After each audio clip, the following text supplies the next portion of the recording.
Luck today में आप सभी का स्वागत है। मैं हूं आपके साथ अदिति और हमेशा की तरह हमारे साथ आज भी पंडित शैलेंद्र पांडे जी स्टूडियो में मौजूद हैं। पंडित जी, आपका भी बहुत बहुत स्वागत है। नमस्कार। तो आज गुड लक टुडे में हम जानेंगे नवरात्र के अंतिम दिन का क्या महत्व है। नवरात्रि के 9वें दिन मां सिद्धिदात्री की पूजा तो की जाती है, लेकिन कौन है मां सिद्धिदात्री और क्या है इनकी महिमा? क्या संबंध है भगवान राम का वासंतिक नवरात्र से और किस प्रकार उनकी पूजा उपासना करनी चाहिए? तो जानते हैं पंडित जी से नवमी के दिन हवन का क्या विधान है।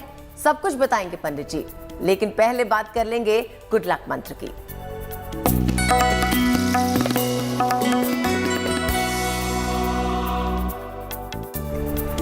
जीवन में अगर आप उच्च पद पाना चाहते हो तो आप रामचरितमानस में जाइए। रामचरितमानस के उत्तर कांड में भगवान शिव ने भगवान राम की स्तुति की है। जय राम रमा रमनम शमनम भवताप भयाकुल पाहि जनम। ये स्तुति अगर आप नित्य प्रातः भगवान राम के सामने, उनके चित्र के सामने, मूर्ति के सामने बैठ करके नित्य प्रातः करें तो आपके लिए उच्च पद प्राप्त करना आसान होगा।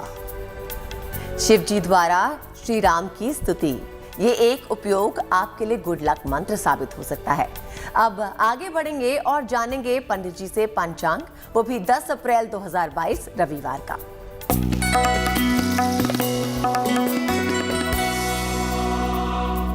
दिनांक 10 अप्रैल 2022, दिन रविवार, तिथि है चैत्र शुक्ल पक्ष की नवमी तिथि, नक्षत्र है पुष्य नक्षत्र, चंद्रमा कर्क राशि में संचरण कर रहे हैं।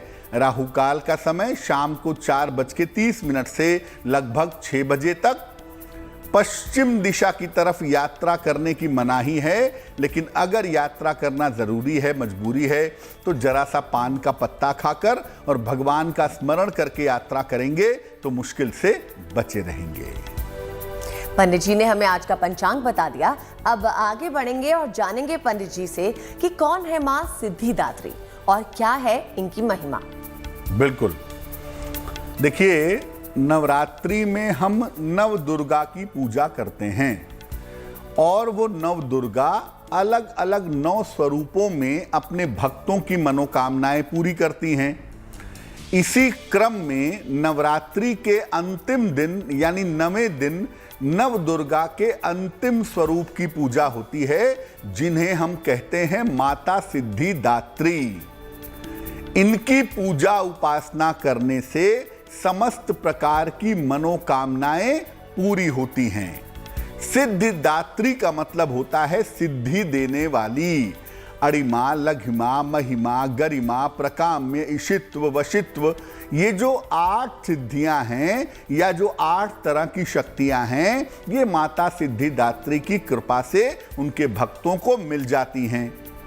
नवरात्रि की 9वीं तिथि पर अगर केवल माता सिद्धिदात्री की पूजा की जाए तो व्यक्ति को संपूर्ण देवियों का फल मिल सकता है।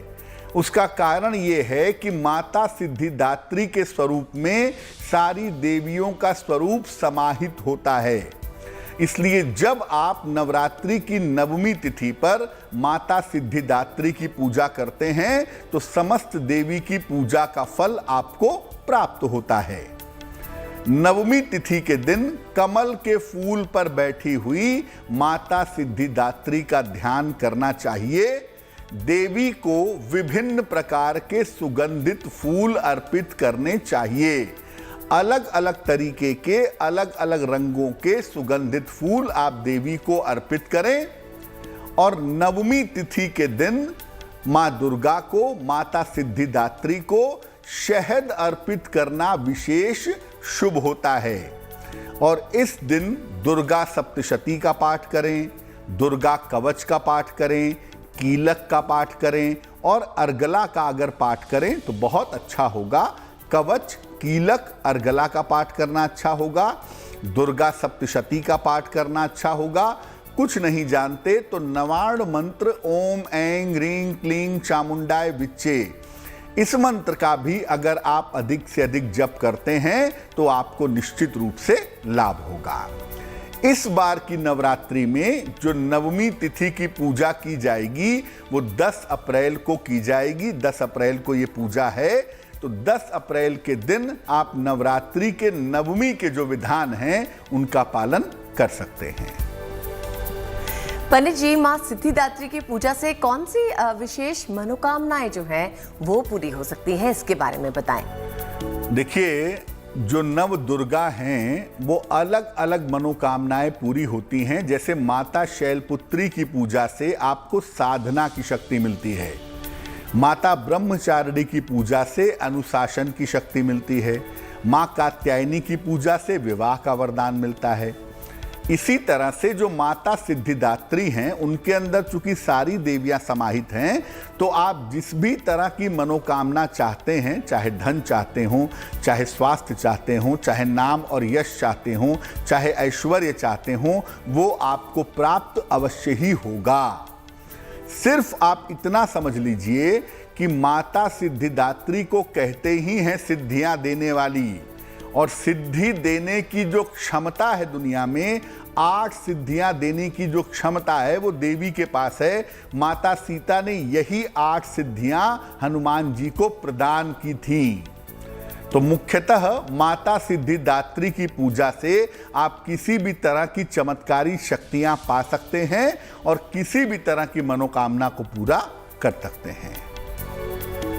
माता सिद्धिदात्री की महिमा के बारे में हम आगे भी बातचीत करते रहेंगे, लेकिन अभी जान लेते हैं मेष, वृषभ और मिथुन राशि वालों के लिए 10 अप्रैल का दिन कैसा रहने वाला है।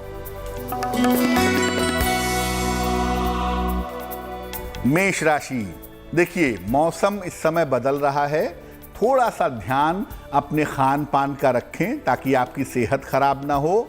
वाद विवाद से आपको बचना चाहिए। संतान की सेवा आपको मिलेगी, संतान पक्ष से आपको सुख की प्राप्ति होगी। भगवान राम को अगर आप पीले फूल अर्पित कर दें तो आपका दिन बहुत शुभ हो जाएगा। शुभ रंग होगा सफेद और भाग्य का मीटर आपको नंबर दे रहा है 60%, यानी मेहनत ज्यादा करनी होगी, भाग्य थोड़ा कम रहेगा। वृषभ राशि, घर के कार्यों में काफी व्यस्तता आपके लिए दिख रही है। इस समय आपके करियर में, आपकी नौकरी में परिवर्तन हो सकते हैं। परिवार में प्रसन्नता के योग भी आपके लिए दिखाई दे रहे हैं। अगर आप चाहते हैं कि आपका दिन बेहतर हो तो मां दुर्गा को लाल फूल अर्पित करें, आपके लिए बहुत शुभ होगा। शुभ रंग जिसका प्रयोग करेंगे वो होगा नीला और भाग्य का मीटर आपको नंबर दे रहा है 70%, यानी मध्यम भाग्य आपके साथ बना रहेगा।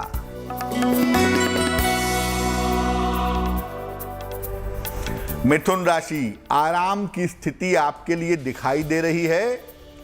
प्रेम संबंधों में आपको सफलता मिलेगी और किसी प्रिय मित्र से आपकी मुलाकात होगी।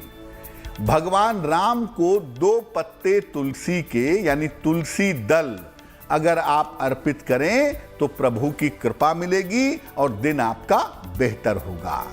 शुभ रंग होगा धानी और भाग्य का मीटर आपको नंबर दे रहा है 80%, यानी बहुत अच्छा भाग्य आपके साथ बना रहेगा।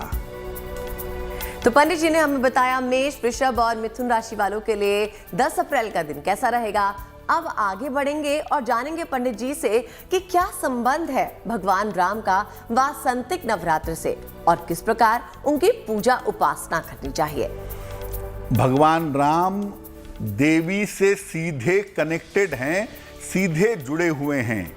वासंतिक नवरात्र में भगवान राम का प्रकट्य होता है, भगवान राम का जन्म होता है। और शारदीय नवरात्र में भगवान राम शक्ति की पूजा करके रावण का संहार करते हैं। दशहरा भगवान राम के माध्यम से ही मनाया जाता है। वासंतिक नवरात्र जो अभी है चैत्र मास में अप्रैल में पड़ता है, इसके 9वें दिन यानी चैत्र शुक्ल पक्ष की नवमी तिथि को भगवान राम का जन्म हुआ था। इसीलिए इस नवमी तिथि को राम नवमी भी कहते हैं। मध्य दोपहर में, एग्जैक्ट दोपहर में, अभिजीत मुहूर्त में कर्क लग्न और पुनर्वसु नक्षत्र में भगवान राम का जन्म हुआ था। कर्क लग्न, कर्क राशि और पुनर्वसु नक्षत्र था भगवान राम का। तो नवमी तिथि के दिन केवल देवी की पूजा ही नहीं होती, नवमी तिथि के दिन मध्य दोपहर में भगवान राम की पूजा अर्चना करनी चाहिए। कैसे करेंगे? श्री रामचरितमानस का पाठ करिए, खासतौर से बाल कांड का, या भगवान राम के मंत्रों का जप करिए। भगवान राम का नाम भी एक मंत्र है, महामंत्र जो जपत महेशु। राम जो है वो महामंत्र है। तो अगर आप कोई मंत्र नहीं जानते तो रामनवमी के दिन दोपहर के समय में राम राम राम राम राम मंत्र का भी जप करेंगे तो आपका कल्याण होगा। जिन महिलाओं को संतान उत्पत्ति में बाधा आ रही हो, ऐसी महिलाएं भगवान राम के बाल रूप की आराधना जरूर करें और भगवान राम का जन्मोत्सव मनाएं। अपने घर पर मध्य दोपहर में उनकी विधिवत पूजा करें, उनकी विधिवत आरती करें और जो भी आपकी मनोकामना है उसको पूर्ण करने के लिए प्रार्थना करें। तो श्री राम की उपासना करने के तरीके पंडित जी ने हमें बता दिए। अब रविवार के दिन कर्क, सिंह और कन्या राशि वालों के लिए कैसा उनका गुड लक रहने वाला है, जानते हैं पंडित जी से। कर्क राशि, देखिए मानसिक चिंताएं आपकी कम हो रही हैं और इस समय आपको मान सम्मान की प्राप्ति होगी।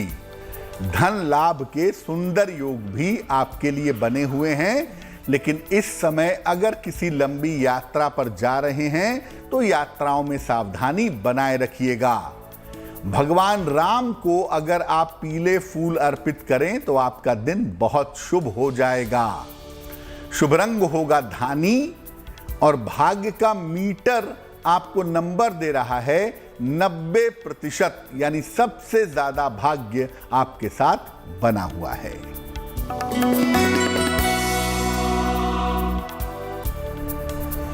सिंह राशि, स्वास्थ्य का ध्यान बनाए रखिएगा। करियर में किसी तरह की लापरवाही मत करिएगा। बेवजह की चिंताएं इस समय आपके मन में हो सकती हैं। आप ऐसा करिए, मां दुर्गा को लाल फूल अर्पित करिए। आपकी चिंताएं समाप्त होंगी और आपका दिन बेहतर होगा। शुभ रंग होगा हरा और भाग्य का मीटर आपको नंबर दे रहा है 60%, यानी मेहनत ज्यादा होगी, भाग्य थोड़ा कम रहेगा।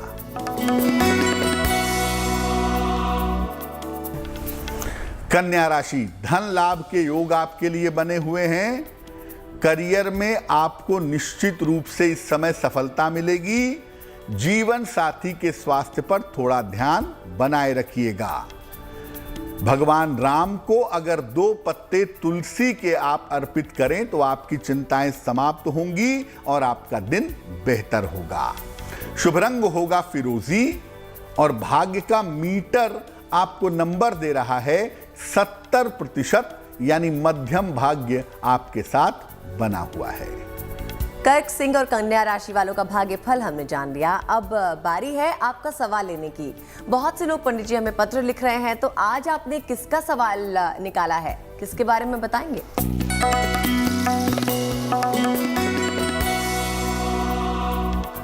सर्वेश चौहान जी ने हमें वाराणसी से प्रश्न लिखा है।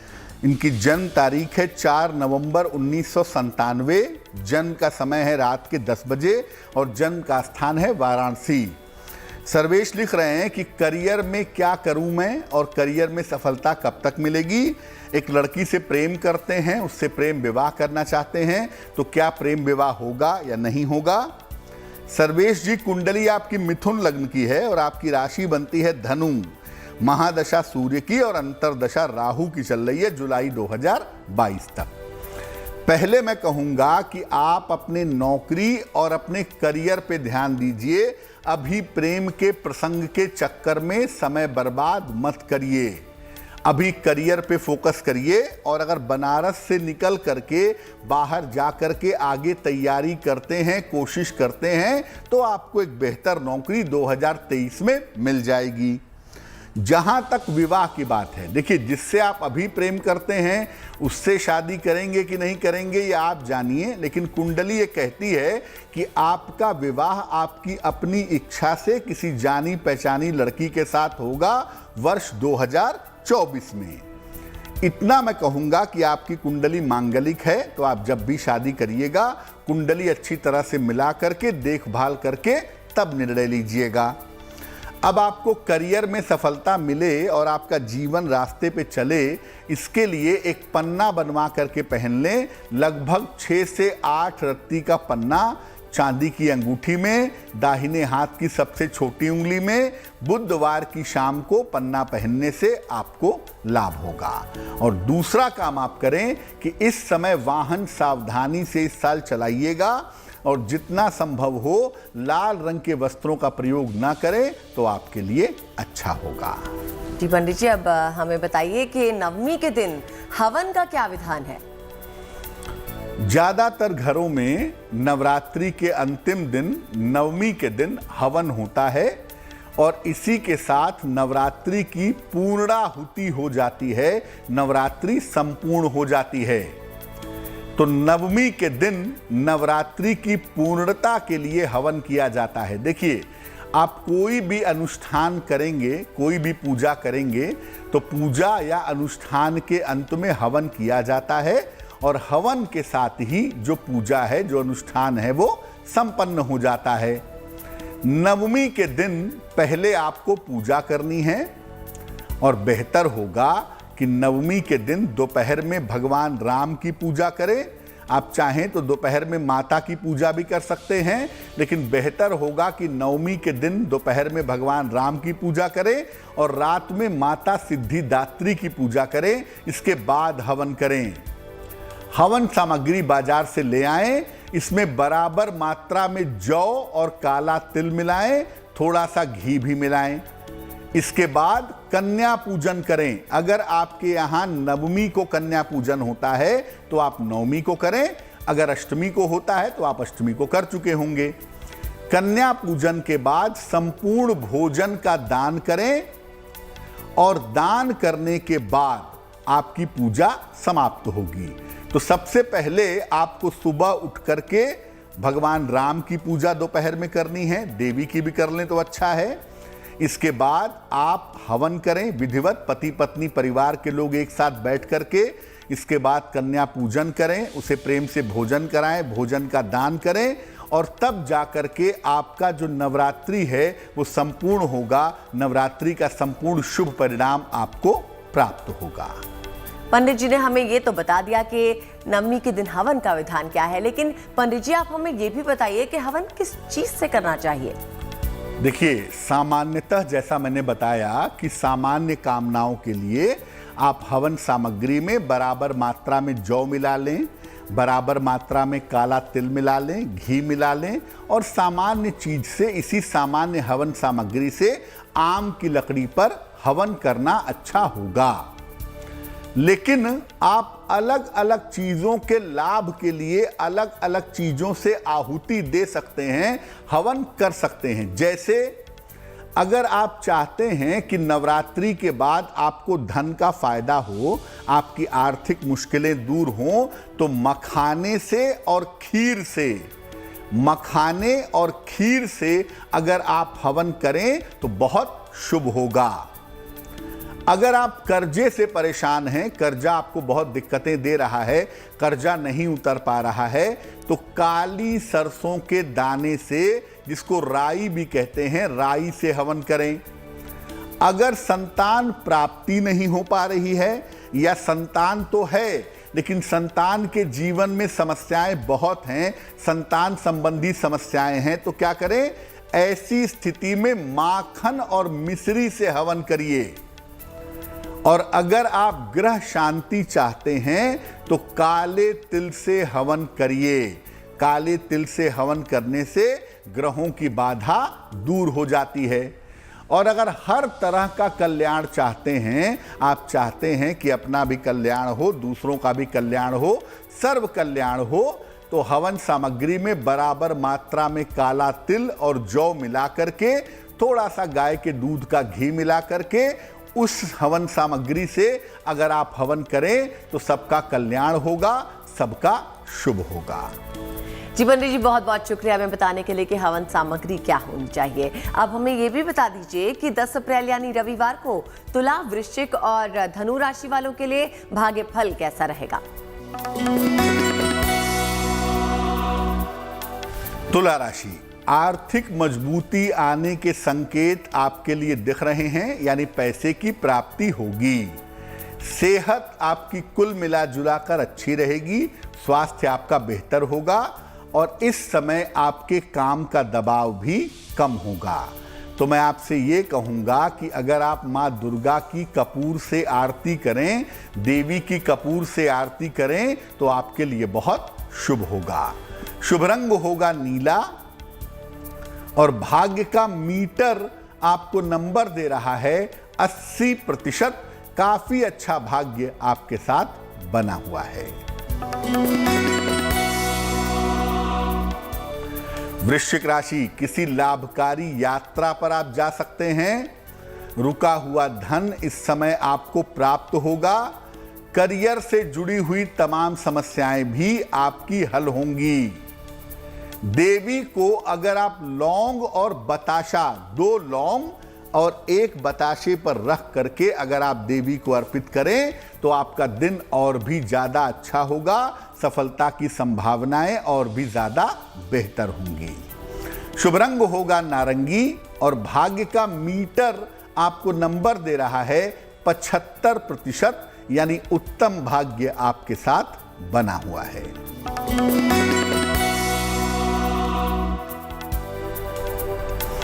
धनु राशि, स्वास्थ्य का बहुत ध्यान रखिएगा। इस समय सेहत को लेकर के आपको दिक्कतें हो सकती हैं। करियर में किसी भी तरह की लापरवाही फिलहाल मत करिए और अपने रिश्तों को ठीक करने का प्रयास करिए, वो आपके लिए जरूरी है। भगवान राम को अगर आप पीले फूल अर्पित करें तो आपका दिन बेहतर होगा, दिन की मुश्किलें कम होंगी।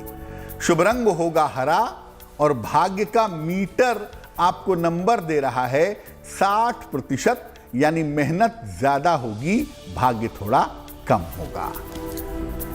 जी पंडित जी, बहुत बहुत शुक्रिया हमें इन राशि वालों के लिए भाग्य फल बताने के लिए। अब आगे बढ़ते हैं और आप हमें ये बता दीजिए कि हम कैसे करें श्री राम जी की उपासना। नीलांबुज श्यामल कोमलांगम सीता समारोपित वाम भागम पाणौ महासा यक चारु चापम नमामि रामम रघुवंशनाथम। भगवान राम की जो उपासना होगी वो नवमी को मध्य दोपहर में होगी। अभिजित मुहूर्त में जन्म हुआ था कर्क लग्न में, तो मध्य दोपहर में लगभग 11:30 से 12:30 के बीच का समय होता है जब भगवान राम का प्राकट्य हुआ था। उसी समय उनकी उपासना करिए। उन्हें पीले फल, पीले फूल और पंचामृत अर्पित करिए। 2 पत्ते तुलसी के भी उनको समर्पित करिए। इसके बाद ओम राम रामाय नमः, ओम राम रामाय नमः या ओम रामचंद्राय नमः या ह्रीं राम ह्रीं या केवल राम, इनमें से किसी भी मंत्र का आप जप कर सकते हैं। रामचरितमानस में जो बाल कांड है, कोसलपुर बासी नर नारी वृद्ध अरुबाल प्राणहुते प्रिय लागते सब कहूँ राम कृपाल, तो बाल कांड जो है रामचरितमानस का, इसका अगर आप पाठ करें तो बहुत अच्छा होगा। उसमें भगवान राम के जन्म का बड़ा अद्भुत, बड़ा सुंदर उल्लेख है, तो इसका भी आप पाठ कर सकते हैं। और जैसा मैं आपको बता रहा हूं कि देखिए, राम नवमी का जो दिन है वो महत्वपूर्ण तो है, क्योंकि नवरात्रि का अंतिम दिन है, देवी की पूजा होगी, नवरात्रि का समापन होगा। लेकिन इससे भी ज्यादा महत्वपूर्ण इसलिए है कि स्वयं मर्यादा पुरुषोत्तम भगवान राम का प्राकट्य रामनवमी के दिन हुआ था। जी पंडित जी, हम आपसे ये भी जानना चाहेंगे कि कई लोग नवमी तिथि को भी कन्या पूजन करते हैं, इसके लिए कोई विशेष बात? देखिए, कन्या पूजन के बारे में हम आपको बहुत बार बता चुके हैं कि वास्तव में नवरात्रि में हर दिन कन्या पूजन का विधान है और हर दिन कन्या पूजन होना चाहिए। लेकिन हम अपनी सुविधा के हिसाब से इस बात की संभावना बनती है, अपनी सुविधा के हिसाब से हम ऐसा करते हैं कि हम अष्टमी या नवमी तिथि के दिन कन्या पूजन करते हैं। जिसके परिवार की जैसी परंपरा होती है वो अपने परिवार में अष्टमी या नवमी को कन्या पूजन कर सकता है, उसमें कोई दिक्कत नहीं है। एक बात मैं जरूर कहूंगा कि कन्या पूजन करने का मतलब ये है कि आपने साक्षात देवी को अपने सामने बैठा करके उनकी पूजा की है और उनसे आशीर्वाद लिया है। तो अगर पति पत्नी एक साथ हों और ऐसा कर सकें तो पति पत्नी को एक साथ कन्या पूजन करना चाहिए। इसके प्रभाव, इसके परिणाम बहुत शुभ होंगे। जी पंडित जी, तो अब जान लेते हैं मकर, कुंभ और मीन राशि वालों के लिए 10 अप्रैल का दिन कैसा रहेगा। मकर राशि, बेवजह के वाद विवाद इस समय हो सकते हैं, थोड़ी सी सावधानी बनाए रखिए। संतान पक्ष से आपको हालांकि सुख मिलता हुआ दिख रहा है। अविवाहित हैं तो इस समय आपका विवाह तय हो सकता है। मां दुर्गा की कपूर से अगर आप आरती करें तो आपका दिन बहुत शुभ होगा, बहुत मंगलमय होगा। शुभ रंग होगा गुलाबी और भाग्य का मीटर आपको नंबर दे रहा है 70%, यानी मध्यम भाग्य आपके साथ बना हुआ है।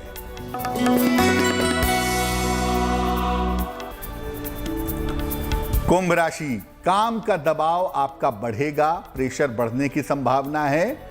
हालांकि परिवार की जो स्थितियां हैं वो आपकी ठीक बनी रहेंगी। धन संपत्ति लाभ के योग आपके लिए बन रहे हैं। अगर आप मां दुर्गा को, देवी को 2 लौंग अर्पित करें तो आपकी मुश्किलें बहुत हद तक कम हो जाएंगी। शुभ रंग जिसका प्रयोग करेंगे वो होगा नारंगी और भाग्य का मीटर आपको नंबर दे रहा है 65%, यानी जितनी मेहनत करेंगे उतना फायदा होगा।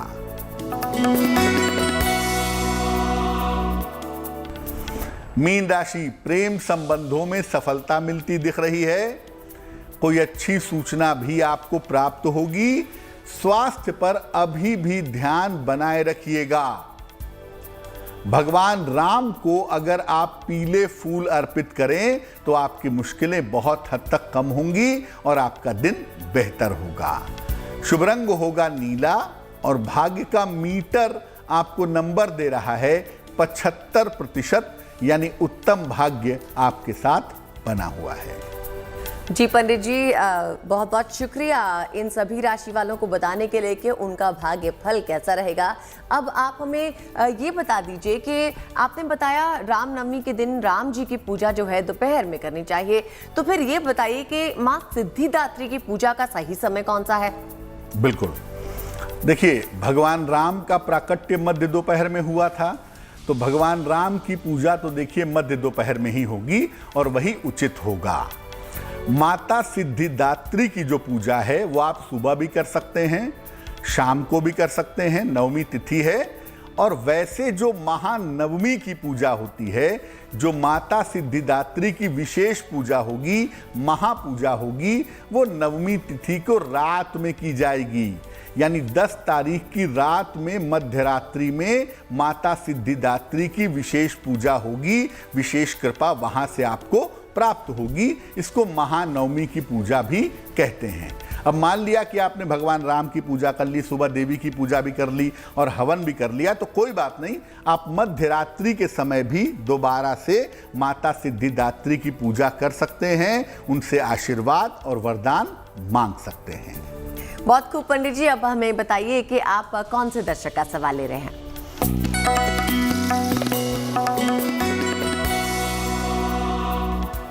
साहिल पंड्या ने हमें मुंबई से सवाल लिखा है। इनकी जन्म तारीख है 16 दिसंबर 2004, जन्म का समय है शाम को 4:10, जन्म स्थान है जामनगर, गुजरात। साहिल लिख रहे हैं कि मैं सीए करना चाहता हूं, क्या मैं सीए कर पाऊंगा या मुझे किस दिशा में अपना कैरियर बनाना चाहिए?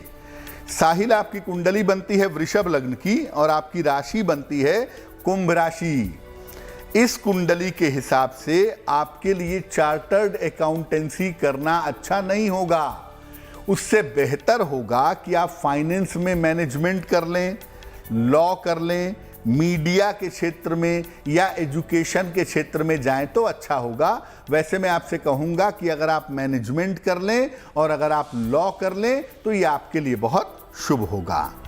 अब चूंकि आपकी 7.5 चल रही है तो स्वास्थ्य पे दिक्कतें आ सकती हैं या कन्फ्यूजन्स बढ़ सकती है, शिक्षा में दिक्कतें हो सकती हैं। तो आप इसके लिए ऐसा करें कि एक पन्ना बनवा करके पहन लें, लगभग 6 से 8 रत्ती का पन्ना चांदी की अंगूठी में, दाहिने हाथ की सबसे छोटी उंगली में, बुधवार की शाम को पहने।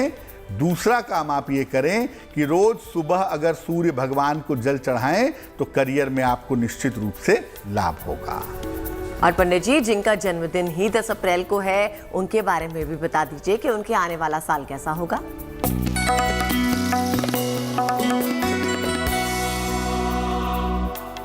जिन लोगों का जन्मदिन 10 अप्रैल को है उन्हें हम सबकी तरफ से जन्मदिन की हार्दिक शुभकामनाएं।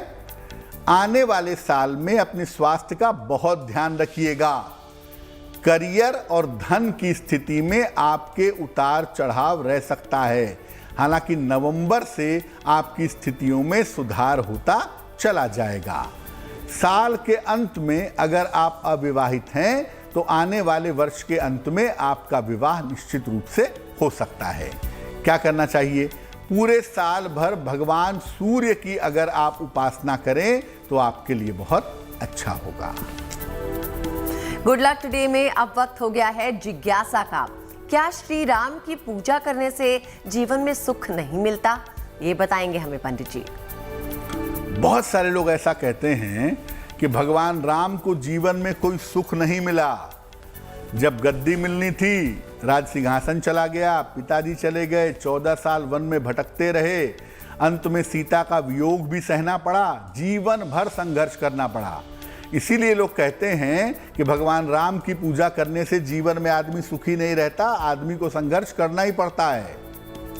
क्या ये सच है? देखिए, भगवान राम भगवान विष्णु के मर्यादा अवतार माने जाते हैं और इनकी पूजा करने से वैराग्य की प्राप्ति और स्वास्थ्य की प्राप्ति बहुत आसानी से हो जाती है। भगवान राम की पूजा बहुत सरल है और बहुत कल्याणकारी है, इसलिए भगवान राम की पूजा कोई भी कर सकता है। और ऐसा कभी मत सोचिए कि भगवान राम को जीवन में संघर्ष करना पड़ा तो आपको भी करना पड़ेगा। भगवान जो धरती पे आते हैं वो आपको ये बताने के लिए नहीं आते हैं कि देखो मैं कष्ट भोग रहा हूं, वो लीला करने के लिए आते हैं। वो लीला करते हैं, संदेश देते हैं और वापस चले जाते हैं। तो भैया, भगवान ने क्या किया, क्या नहीं किया, क्या झेला नहीं झेला, उसके चक्कर में मत पड़िए। ये जानिए कि राम का सबसे बड़ा जो भक्ति स्वरूप है वो हनुमान जी हैं और केवल भगवान राम की भक्ति से हनुमान जी अजर अमर हो चुके हैं। इसीलिए भगवान राम की पूजा जरूर करिए। कभी ऐसा मत सोचिए कि उनकी पूजा करने से जीवन में संघर्ष होगा। अब बढ़ते हैं शुभ पहर के बारे में जानने के लिए। तो पंडित जी बताइए, 10 अप्रैल को यानी रविवार को शुभ पहर कौन सा है? दिनांक 10 अप्रैल 2022, दिन रविवार। शुभ पहर का समय है 10 अप्रैल को शाम को 6 बजे से 7:30 के बीच में। 10 अप्रैल रविवार को शुभ पहर का समय है शाम को 6 बजे से 7:30 के बीच में। इस समय में राम रक्षा स्तोत्र का पाठ करें। हिंदी में चाहे हिंदी में करें, संस्कृत में चाहे संस्कृत में करें, लेकिन राम रक्षा स्तोत्र का पाठ करें। आपका स्वास्थ्य निश्चित रूप से अच्छा बना रहेगा। लेकिन करेंगे ये उपाय शुभ पहर में ही, और वो समय आप फिर से नोट कर लें। वो समय होगा 10 अप्रैल रविवार शाम को 6 बजे से 7:30 के बीच में। जी पंडित जी, और अब एक और दर्शक का सवाल ले लेते हैं। तो बताइए किसका सवाल ले रहे हैं? सौरभ उपाध्याय ने कासगंज एटा से हमें सवाल लिखा है। इनकी जन्म तारीख है 15 मई 1992। जन्म का समय है 1:40 दोपहर में और जन्म का स्थान है कासगंज एटा।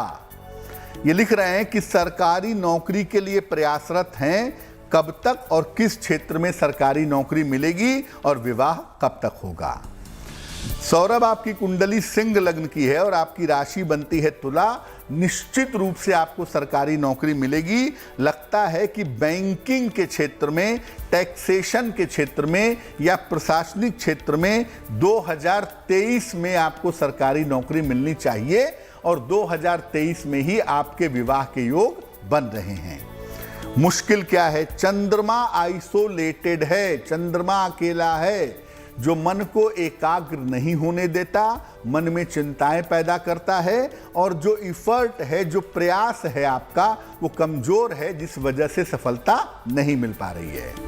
तो आप एक माणिक्य बनवा के पहन लें, लगभग 6 से 8 रत्ती का माणिक्य तांबे या सोने की अंगूठी में, दाहिने हाथ की अनामिका अंगुली में। रविवार को प्रातः माणिक्य पहनने से फायदा होगा। और दूसरा काम करें, नित्य प्रातः सूर्य भगवान को सादा जल, प्लेन वाटर अगर आप अर्पित करें तो आपके लिए शुभ होगा। और चूंकि अब हम पहुंच गए हैं प्रोग्राम के आखिरी चरण में, तो पंडित जी से जानेंगे आज का महा उपाय।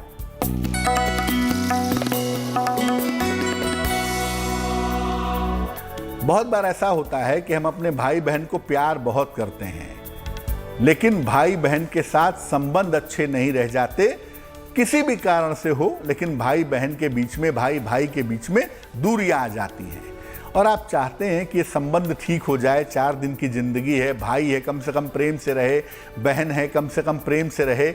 ऐसा अगर आप चाहते हैं तो अपने घर में पूजा स्थान पर राम दरबार का चित्र लगाइए। राम दरबार में होते हैं भगवान राम, माता सीता, लक्ष्मण, भरत, शत्रुघ्न और हनुमान जी।